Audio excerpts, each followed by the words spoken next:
All right, so I'm going to write my Bigfoot compare and contrast essay. So let's see. Starting with similarities, there are plaster casts of large footprints. First of all, let's see, I need to add some of my own thoughts. Both authors agree that there are large plaster casts of footprints. Another one. Okay. They also think there is something mysterious out there. I'm going to backspace this. Okay, why is it not backspacing? If I do this. There we go. Another thing they have in common is, okay, let's see, my last one. Another thing they have in common is they agree that people are seeing something that, resembles a large hairy ape in the woods. Large hairy ape in the woods. Okay, we got some extra space here that I'm going to delete. Bring this back to line up. Okay, now I'm going to talk about differences, and that's going to be my red and blue. Okay, so this one's biggest argument was that there were no fossils. I feel like I definitely want to write about that. Gosh, I might just highlight the ones that I really want to write about. I think this one was good too. Over here, they were talking about all the sightings being proof. There we go. Got it. Okay.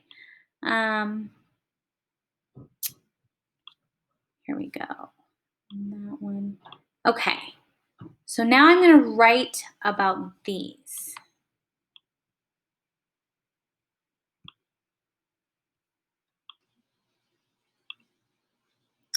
All right. So now we're going to talk about how they differ. So first I'm going to talk about how there are no fossils. So despite all these similarities, the two authors' points of view differ in many ways.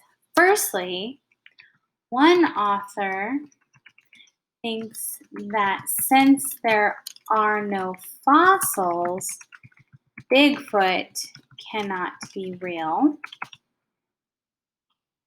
And we'll talk about these eyewitness sightings.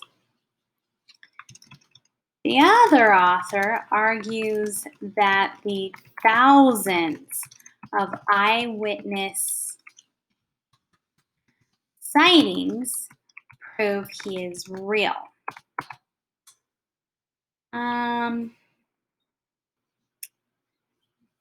I'll talk about these Bigfoot hair samples.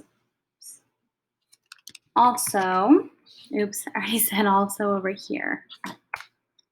Also, the hair samples have turned out to be from bears and dogs, not Bigfoot.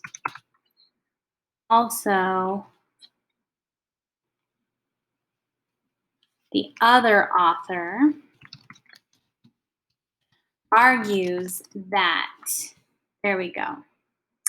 And I could continue writing about my other ones if I wanted and if I had time. I'm going to quickly try to end this with my conclusion.